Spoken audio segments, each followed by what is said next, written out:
Assalamualaikum warahmatullahi wabarakatuh. Jumpa lagi bersama kami Cupingan TV. Seperti biasa kami akan terus memberikan informasi seputar dunia perikanan. Jadi dalam video kali ini saya akan memberikan informasi usaha perikanan di Indonesia. Indonesia secara geografis sebuah negara kepulauan dengan 2/3 luas lautan lebih besar daripada daratan. Budidaya perikanan di Indonesia ada 3 sektor, yakni pertama budidaya perikanan air laut, yang kedua budidaya perikanan air payau, yang ketiga budidaya perikanan air tawar. Jadi yang pertama kami ulas yakni budidaya perikanan air tawar. Usaha budidaya ikan air tawar semakin hari semakin menggiurkan. Menurut laporan Badan Pangan FAO, pada tahun 2001 nantinya konsumsi ikan per kapita penduduk dunia akan mencapai 19,6 kg per tahun. Meski saat ini konsumsi ikan lebih banyak dipasar oleh ikan laut, namun pada tahun 2020 produksi ikan air tawar akan menyalip produksi perikanan tangkap. Mengapa demikian? Karena produksi perikanan tangkap akan mengalami penurunan akibat overfishing. Ikan di laut semakin sulit didapatkan, bahkan bila tidak ada perubahan model produksi. Para peneliti meramalkan pada tahun 2048 tak ada lagi ikan untuk yang ditangkap. Dengan kata lain, tidak akan lagi ada menu seafood yang biasa di piring-piring orang-orang. Oleh karena itu, diperlukan peningkatan produksi budidaya ikan air tawar sebagai substitusi ikan laut sehingga kita bisa memberikan ruang kepada biota laut untuk berkembang biak. Indonesia sebagai negara dengan jumlah penduduk yang sangat besar merupakan pasar potensial untuk produk perikanan, apalagi fakta saat ini menunjukkan konsumsi ikan per kapita Indonesia masih sangat rendah jika dibandingkan dengan konsumsi penduduk negara yang berkembang lainnya. Kalau kita menilik laporan KKP pada tahun 2011, konsumsi ikan masyarakat Indonesia hanya berada di angka 31,5 kg per tahun. Coba dibandingkan dengan Malaysia yang mencapai 55,4 kg per tahun. Kabar baiknya, pertumbuhan rata-rata konsumsi ikan di Indonesia cukup tinggi, 5,04% per tahun, jauh di atas Malaysia yang hanya 1,26 per tahun. Dengan tumbuhnya perekonomian Indonesia, kesadaran masyarakat akan konsumsi ikan semakin tinggi. Ditambah lagi dengan adanya program Gemar Makan Ikan yang dikampanyekan oleh KKP, angka konsumsi ikan akan terus bergerak naik. Dari sisi produksi, pada tahun 2011, produksi perikanan nasional mencapai 12,39 juta ton. Dari jumlah itu, produksi perikanan tangkap sebanyak 5,41 juta ton dan produksi perikanan budidaya 6,98 juta ton. Dari total produksi perikanan budidaya, jumlah budidaya ikan dalam air tawar menyumbangkan angka hingga 11,1 juta ton. Sisanya adalah budidaya tambak air payau, budidaya di laut, budidaya dalam keramba, dan budidaya jaring apung. Kenaikan produksi budidaya ikan dalam air tawar cukup pesat, yaitu berkisar 11% setiap tahun. Hal ini menunjukkan bahwa ada gairah besar di masyarakat untuk mengembangkan usaha budidaya ikan air tawar. Tentunya pertumbuhan produksi ini mengacu pada permintaan pasar yang terus meningkat. Lebih dari 70% produksi ikan air tawar diserap oleh pasar dalam negeri. Pulau Jawa menjadi penyerap terbesar mengingat jumlah penduduknya padat. Apabila dilihat dari potensinya, kebutuhan untuk Pulau Jawa saja akan terus berkembang mengingat konsumsi per kapita ikan di Jawa masih di bawah konsumsi per kapita di luar Jawa. Produksi budidaya ikan air tawar dalam kolam didominasi oleh ikan mas, lele, patin, nila, dan gurami. 5 jenis ikan tersebut menyumbangkan lebih dari 80% dari total produksi. Berikut sekilas profil ikan air tawar yang paling banyak dibudidayakan di Indonesia.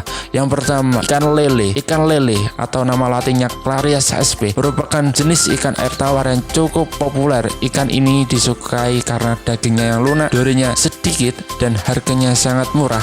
Peternak pun menyukai ikan ini karena perawatannya mudah dan cepat besar. Jenis ikan lele cukup banyak, namun hanya terdapat 3 jenis yang umum dibudidayakan di Indonesia. Lele merupakan salah satu jenis ikan air tawar yang efisien yang dibudidayakan. Rasio pakan pada daging ikan lele bisa mencapai 1:1. Artinya setiap pemberian pakan sebanyak 1 kg akan dihasilkan 1 kg per tambahan berat lele. Untuk mengetahui lebih detail mengenai cara budidaya, silakan baca panduan lengkap budidaya ikan lele. Yang kedua, ikan patin. Ikan patin di Indonesia terdapat 14 spesies ikan patin.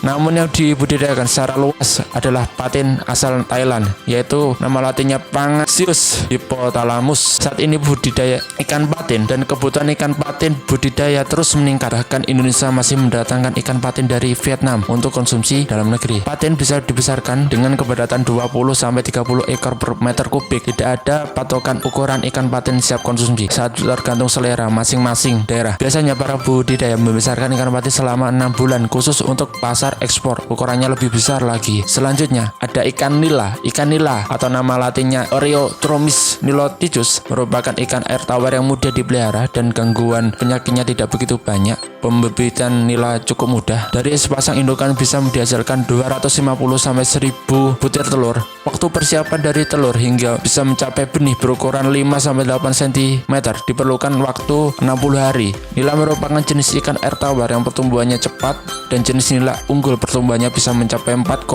gram per hari. Pertumbuhan ikan jantan lebih besar dibandingkan ikan betina. Dibutuhkan waktu 4-6 bulan untuk membesarkan ikan nila hingga ukuran siap konsumsi. Untuk bacaan lebih lanjut silakan lihat pada panduan dasar budidaya ikan nila. Selanjutnya ada ikan gurame. Ikan gurame di negara lain, ikan gurame atau nama latinnya Ospronemus gurame biasanya dipelihara dalam akuarium sebagai ikan hias. Namun di Asia Tenggara dan Asia Tengah, ikan ini merupakan ikan sumsum yang sangat disukai. Di daerah Cianjur, Jawa Barat, ikan gurame biasa dibesarkan sampai ukuran 3-4 kg. Mereka membudidayakannya di dalam kolam-kolam pekarangan. Namun proses pembesaran seperti itu tidak ekonomis kalau dilakukan secara intensif. Pada umumnya ikan gurame dibesarkan hingga ukuran 0,5-1 kg per ekor. Selanjutnya ada ikan mas. Ikan emas atau nama latinnya Cyprinus carpio dipercaya datang di Indonesia dari Eropa dan Tiongkok. Ikan ini berkembang menjadi ikan budidaya paling penting. Pada tahun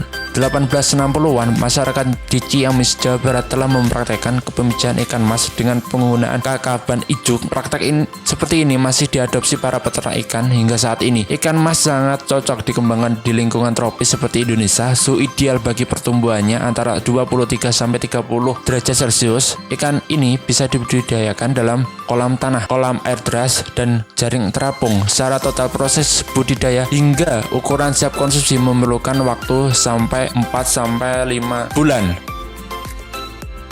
Oke, sekian dulu informasi seputar usaha perikanan di Indonesia, khususnya dalam budidaya ikan air tawar. Nanti saya akan memberikan informasi-informasi selanjutnya dunia perikanan. Tapi sebelum mengakhiri video, jangan lupa like dan subscribe dan dukung terus channel Jupengkan TV supaya lebih banyak lagi memberikan informasi tentang dunia perikanan. Oke, terima kasih dari saya. Wassalamualaikum warahmatullahi wabarakatuh.